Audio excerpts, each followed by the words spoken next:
Doctor साहेब, माझी lipid profile taste पहा, मला रात्रभर झोप आलेली नाही, असा प्रश्न एका पेशंटनी मला विचारला होता. घाबरू नका, मी आज तुम्हाला लिपिड प्रोफाईल टेस्ट कसं इंटरप्रिट करायचं त्याबद्दल बोलणार आहे. त्या अगोदर मी तुम्हाला नॉर्मल लिपिड प्रोफाईल टेस्ट कशी ओळखायची ते सांगणार आहे. तर यामध्ये टोटल कोलेस्ट्रॉल लेवल 200 पेक्षा कमी असल्या पाहिजे. बॅड कोलेस्ट्रॉल म्हणजेच LDL कोलेस्ट्रॉल 100 पेक्षा कमी असले पाहिजेत. गुड कोलेस्ट्रॉल म्हणजेच HDL हे पुरुषांमध्ये 60 पेक्षा जास्त असल्या पाहिजे आणि महिलांमध्ये 50 पेक्षा जास्त असल्या पाहिजे.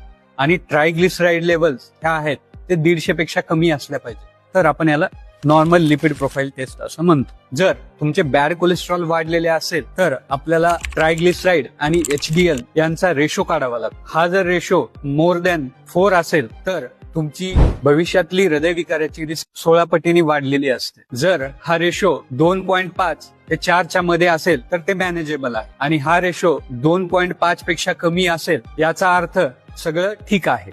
जर तुमची हृदयविकाराची रिस्क वाढलेली असेल तर तुम्ही कार्डिओलॉजिस्टची भेट घ्या. ते काही तुम्हाला लाईफस्टाईल इंटरव्हेन्शन्स, लाईफस्टाईल मॉडिफिकेशन सांगतील आणि गरज असेल तर काही औषध गोळ्या सुद्धा घ्याव्या लागते. त्यामुळे तुमची लिपिड प्रोफाईल टेस्ट तुम्हीच रीड करा, तुम्हीच इंटरप्रिट करा आणि तुमचे हृदय निरोगी ठेवा.